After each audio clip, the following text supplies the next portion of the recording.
Now, your accurate Storm Team 12 forecast. Well, as we head deeper into the weekend, into your holiday weekend, here's kind of a general guide of our storm chances. Now, during the afternoon and evening, starting probably Friday, but maybe Thursday, the higher chances will first start into Colorado and then move into western Kansas. So Goodland, Oakley, Sharon Springs, Garden City, you guys have the best chances again during the evening, and then later in the evening everything starts to move to the east. So as the time we get to overnight, those chances will leave the west and move across central and eastern Kansas, and this is going to be kind of a daily occurrence, maybe every day right on through Monday. Now, a couple of the storms could end up being strong to severe, but as of right now, as of Tuesday morning, looking ahead 4, 5, 6 days in the future, it doesn't look like we're going to have any big outbreaks of severe weather, but you're going to want to check back as we move a little bit closer to the holiday weekend. Right now, high pressure's in control. It's a nice morning. It's relatively cool. Humidity's dropping. Should be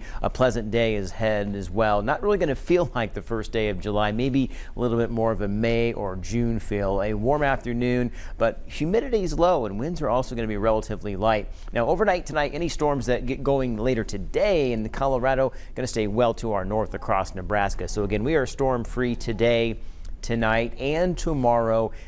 Thursday's where it gets a little tricky. A little bit warmer tomorrow. Humidity is going to start to sneak back in as well. So on the muggy side as we head towards Thursday morning, and then there will be some energy moving across southern Kansas. And if you look closely, you see a couple of specks of green. It's one of those cases where if we did say a chance of rain, it'd be 10%. So yeah, will there be a couple of storms Thursday? Yes, but I think the far majority of us will miss out until we get to Friday. Now, the other thing we're watching again, that dew point over the weekend, it was in the 70s yesterday, and even right now it's in the 60s, but it should be dropping into the upper 50s later today, and that's why it's going to feel pretty good, even though those temperatures will be in the high 80s and or low 90s. Now, tonight we're back into the 60s to near 70, so kind of like what happened last night, and then tomorrow, northern Kansas is going to start to warm up. As we've talked about relatively recently, I should say, it's pretty dry soil up here, so you're going to be hotter the next several days compared to south central Kansas. But again, with those numbers going higher and the humidity, by Thursday it's starting to feel like the low to mid 90s. And then of course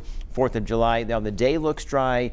Early morning Friday, Friday night storms. Day looks quiet though, with numbers on Friday afternoon mostly in the low 90s. Some high thin cirrus clouds moving away from Wichita as it looked off to the south from the top of the epic center. And dead point again, still 65, so it's definitely muggy out there, but 68 later today turns into 88, but dew point drops into the 50s. That's why it should feel pretty nice throughout the day, especially considering it's July 1. No major changes in the temperatures moving forward, but the humidity climbs. So especially by Friday and throughout the weekend, the heat index will be in the mid 90s, and as mentioned, most of those storm chances will be during the overnight in Wichita.